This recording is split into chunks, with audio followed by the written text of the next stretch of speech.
Hello, and welcome to the M3 Bearcast. My name is Malcolm Travers. Male Media Mind is a grassroots organization dedicated to uplifting and unifying our community through dialogue, insight, creativity, and knowledge. And on this podcast, I discuss things in detail which I bring up on my live streams, which are usually around communication, connection, community, spirituality, mental health, and self development. I often get into some of the advice that people give about around relationships, and I am often left wanting or feeling like it's shallow, that there isn't enough detail and certainly not enough accountability for the ways in which we can do better ourselves rather than just complaining about how people don't know how to date anymore. And one of those common themes that comes up a lot is around communication and the lack of communication skills that people have. Oftentimes, that discussion is about how other people are unable to either hold a conversation, maintain contact with them over time, unable to, unwilling or unable to tell them important things about themselves. And I think the interesting thing about communication is that it touches on so many things in our lives beyond just the skills and the words and the way to manage people through our words. It gets into feeling vulnerable and being able to express our emotions when we feel them, and having enough safety to express ourselves when we feel like we need to be heard.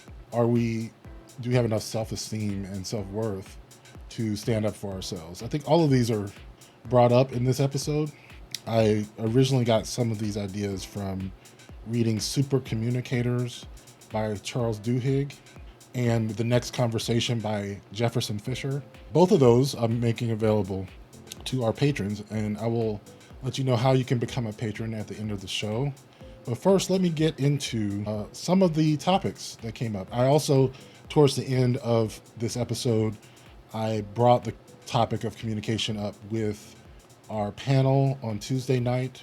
You'll hear the voices of Greg and John from our Patreon live show. All right, here's the episode. I think first, one of the things to recognize when having a conversation about communication is the idea that you need to communicate at all. There is a beauty, I believe, in sometimes keeping things to yourself. I think in the current age, everyone has a podcast and everyone is a content creator, that we really need to do that. Not everyone does. And I think the question you have to ask yourself is, do you have something to say? Is there something that is burning within you that needs to be expressed or communicated?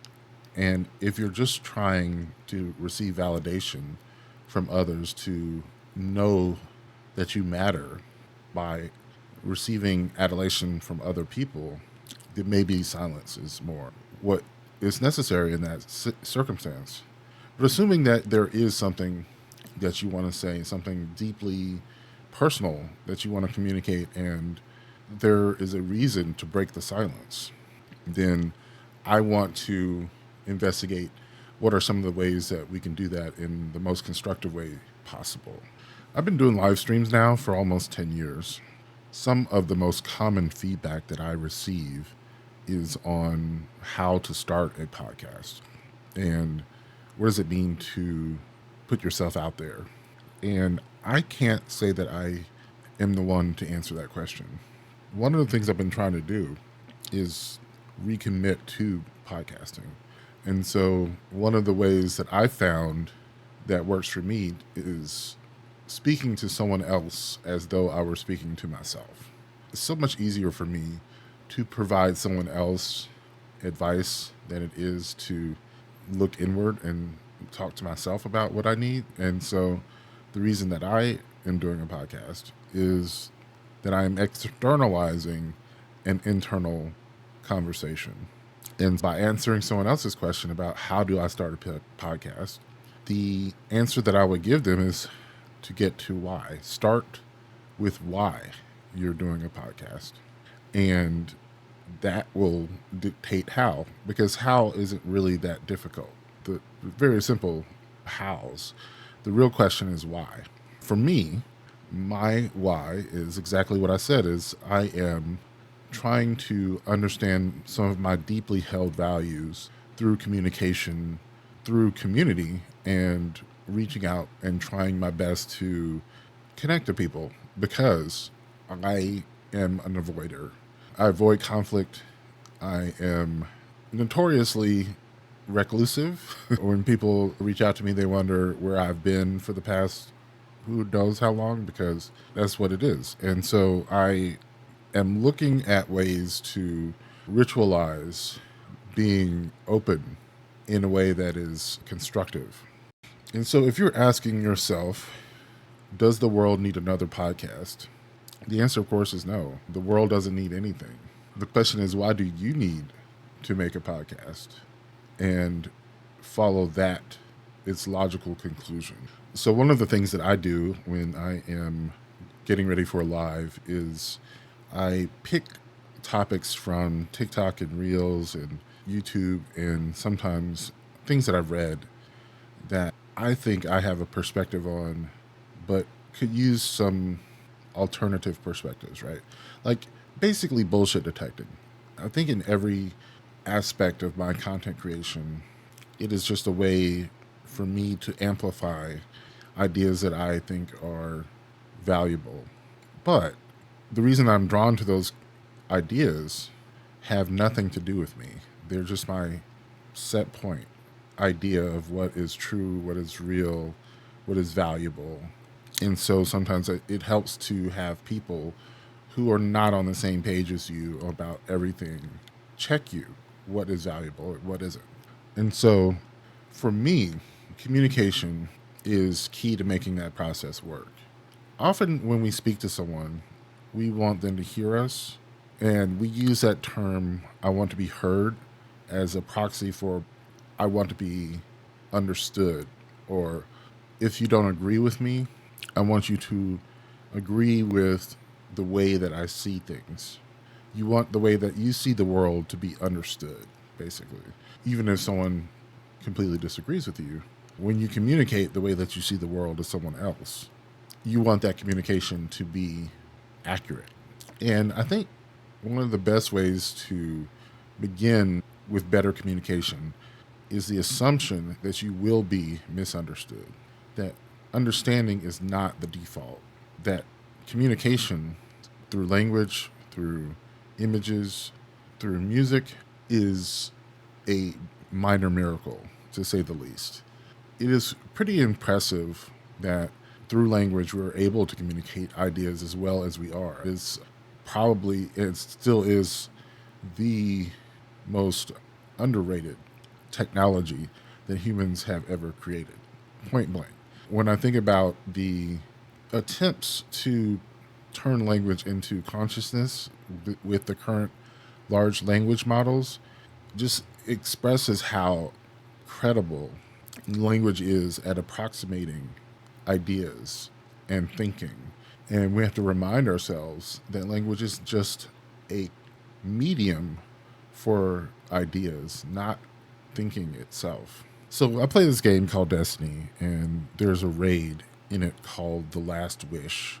And there's an encounter in the raid where you basically have to create a language for your team. So you're in a team of 6. And you break up into 3 teams. One person is a reader and one person is a fighter. And when you are the reader, you stand on this plate and it shows you 3 randomly generated symbols. And this is true of all 3 teams. So all 3 of the teams have 3 randomly generated symbols. And you have to figure out which 2 players share a symbol between the 3 players. The person who's left out is the call out. If this makes sense, if this doesn't make sense, don't worry about it. But the idea is these randomly generated symbols are basically the attempt for you to create a language, because you have to communicate over voice chat with the other 3 people about what you're looking at in front of you.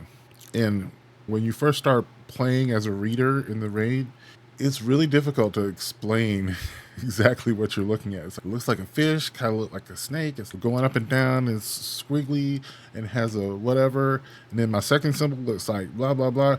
Now the reason why you could probably figure this out if you were given enough time, right, to do this. But you have about a minute and a half to figure this out. And the other three players are also fighting for their lives while this is happening. And the pressure is on, and there's this music in the background that's like really making it nerve wracking. It's really fun. I enjoy. It's one of my favorite experiences in a game, and the reason why is it is paramount about what communication is like. In fact, the entire raid is about that. The last encounter also includes those same symbols, which I can't do because they ramp up the difficulty so much that you really have to be an expert in order to communicate it clearly and concisely. But there's something about that reminded me that language, the English language, is a miracle in the sense that we have such a agreed upon determination of words and expressions. Even though there are lots of misunderstandings, for the most part, we are able to understand each other, and that's just amazing. I think there are times, though, that we allow power and class how unified our language is, and we don't allow space for certain dialects to exist. A perfect example happens to be African American vernacular. It has actually been proven that there is a rule structure and syntax to the way that black people speak. And if we didn't live in a white supremacist culture, African vernacular English would be its own dialect of English, of American English. But what we say is speak proper. When a black person speaks black, we don't recognize it as its own vernacular. And that's part of white supremacy. Now, I am not going to be one to defend speaking AVE in an environment in which you're expected to code switch. I think there is a time and place for everyone's speech, but I think at its core is at times people want to say that someone's dialect is wrong when it is just another dialect. There is no actual floor or basis for which English is correct other than power. And if you're able to be understood over time, that understanding can change and be a new way of saying a thing. Say, for instance, there is somebody I know who will die on the heel of not saying Happy New Year's with an S. We want to say Happy New Year because that is correct. But in our common vernacular, saying it in a possessive tense has just become the norm. I guess it's because of saying things like New Year's Eve, because it is the eve of the new year. It's a possessive New Year's Eve. We celebrate on New Year's Eve. And so it's not New Year's, it's Happy New Year. We also often say a New Year's resolution. The resolution could be the possessive of the new year, and so as that New Year's. I don't know. Regardless, I'm not going to die on the hill of saying Happy New Year. There's another one that used to get to me, which is unique as being different or very different versus one of a kind. That ship has sailed. Unique is no longer one of a kind. Literally means nothing. You literally used to mean in actuality, right? But now it just means directly or specifically and those are little minor things, but it's important that we care about what words mean, and we shouldn't allow the drift to happen without our acknowledging it happening, because specificity is important in understanding each other, and communication is important enough for us to be a little litigious about the way that we choose our words. So I want to talk a little about honesty and why honesty can often like violence. And it can be wielded in particularly horrible ways. I thought about this when we were thinking about in groups and the attacks that people make on each other the ones that hurt the most are the ones that are most honest. There was I guess, a campy gay lingo known as reading, and the best reads are the ones that the person, when it lands, knows that it's true. And the funny thing is, of course, there can be certain things, reads that someone has of a person is about their appearance or their behavior or their history. But I think the honesty read, the one that probably hurts the most, is something that you may have not wanted to be public, and it is put out for everyone to examine and to criticize. And so I think I take that idea into consideration when making this podcast, is that I am determined to be as honest as possible, but without giving anybody free ammunition, and being honest in a way that can be destructive and to leave yourself vulnerable to attack. And so I think I want to say that up front, that yeah, I'm definitely holding back. I'm holding back because I, I think you can be honest without being unnecessarily risky in your honesty, and not everything needs to be for public consumption. Like I said, I think that there is a level to which silence is a benefit, but we're only as sick as our secrets as well. So I try in my hand at walking that balance line between being honest so as to not exacerbate my own issues, but not so vulnerable that I feel foolish for having expressed myself. I think that one of the major reasons why communication can be so difficult is our inability to listen to someone. And I think listening is its own form of spiritual practice. It is a way in which you're not trying to figure out what you're going to say next, but you're listening to what the person is saying and truly attending to them.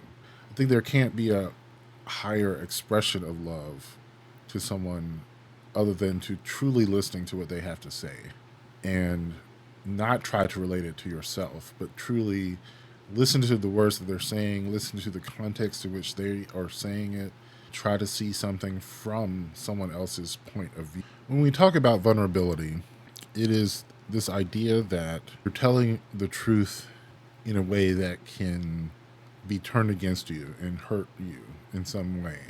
And what that means is, if you're constantly feeling vulnerable, there's an incentive to lie, to fill in the gaps, to make people believe that something you care about is something that you're rather neutral on. Because if you express to someone that this is a vulnerability of yours, that is something that is sensitive, then you have handed them a weapon that they can use against you. And so there's the lie. There's the lie that you believe allows you to be in community and relationship with someone else without being as vulnerable as you could be if you were being honest. And those lies multiply. They can become the norm, and what is really a separation between you and this other person. Oftentimes, whatever lie that you're telling to mask your vulnerability is a barrier to true relationship, to true communication. Not only because you're not saying what you want to say, but the other person isn't given complete information when communicating with you and what matters to you. And so those lies complicate the ability for you to be in community or relationship with them. I think one of the questions we have to ask ourselves is, if we are truly vulnerable with another human and it does end the relationship, is that always a bad thing? I would say in the immediate aftermath, it definitely feels like it is.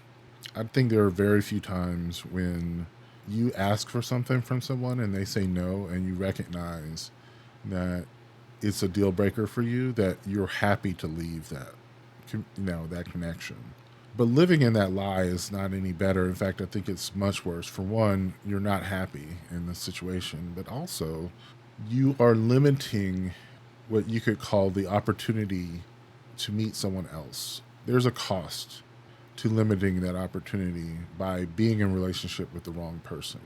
And that often can be obscured by the fact that this person is here with you now, and you're living in this lie that you have constructed to mask your vulnerability.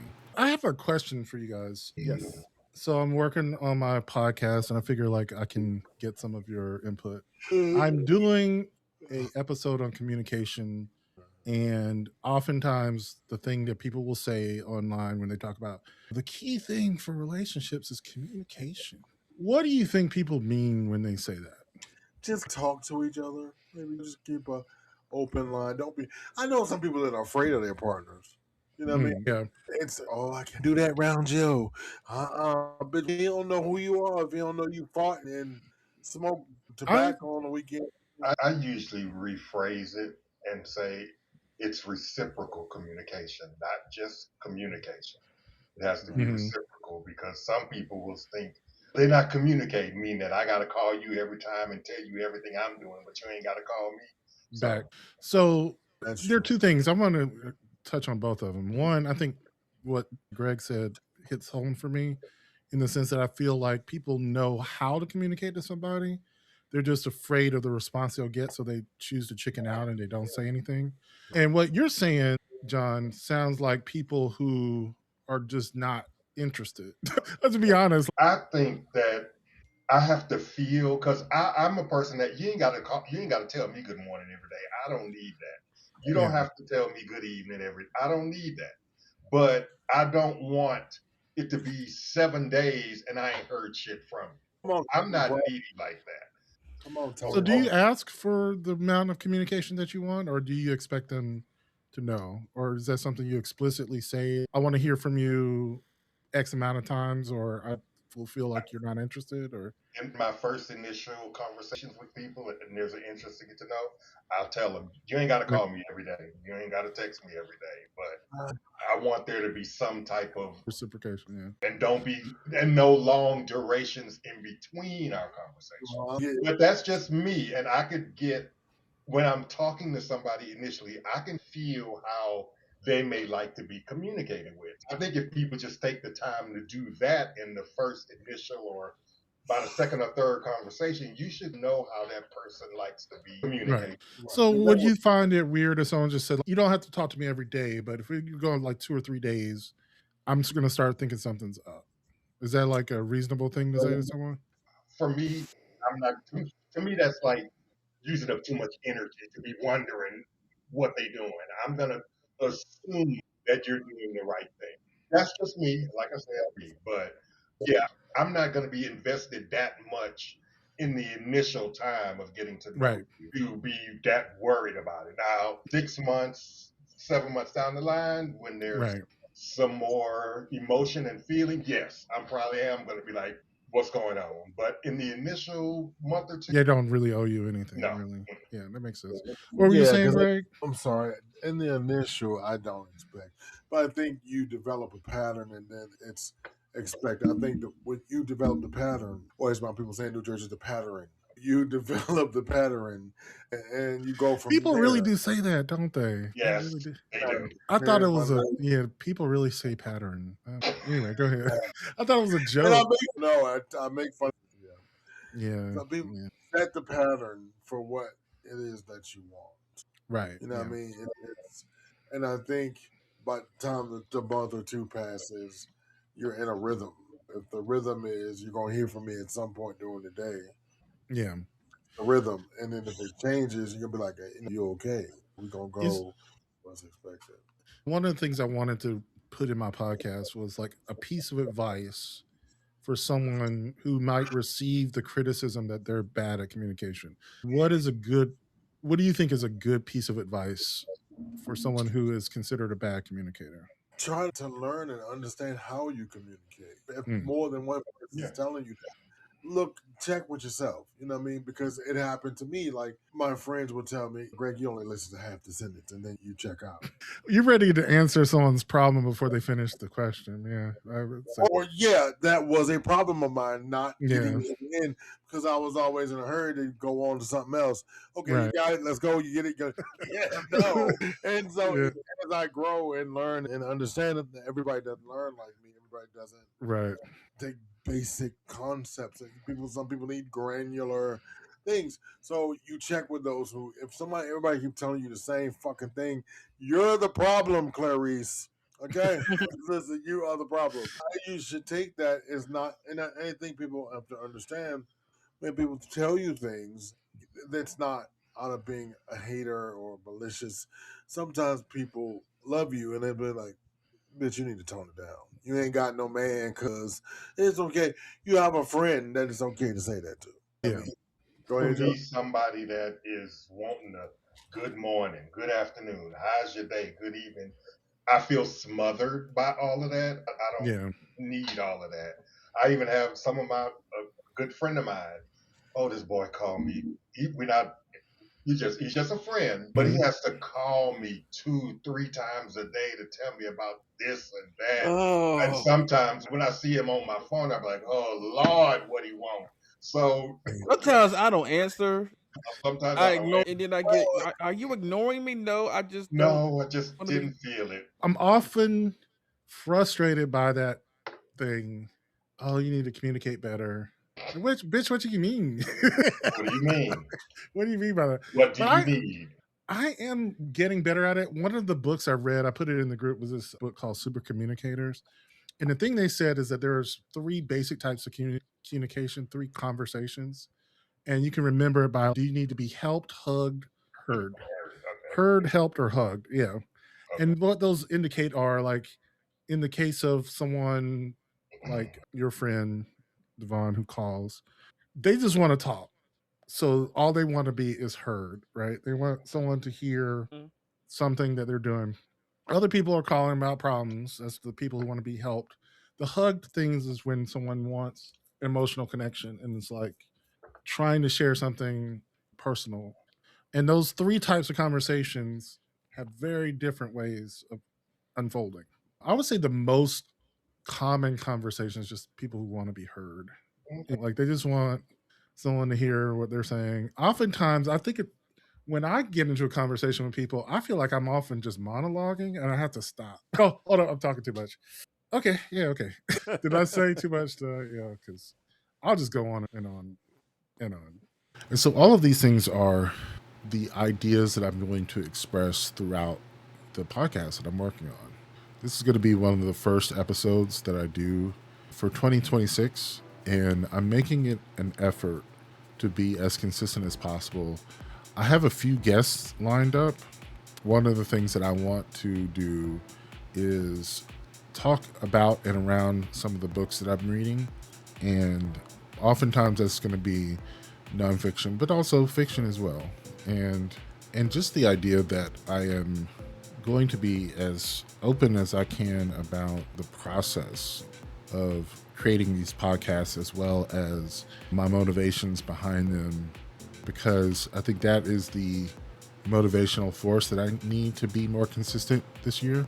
I am making the effort and the promise to myself to make at least 48 episodes this year. I was going to say 50, but I should take some vacations. But I'm really excited about moving forward and what the year has to offer. So, if you would like to participate in this journey that I'm going on, I have a Patreon for Male Media Mind that's to support all of the live streams that I do on YouTube, as well as this podcast. You can go to patreon.com/malemediamind, subscribe, and you'll get access to our Telegram groups as well as after shows for our live streams and video recordings of the podcast. Again, thank you for listening to the M3 Bearcast. I will catch you in the next episode. Peace.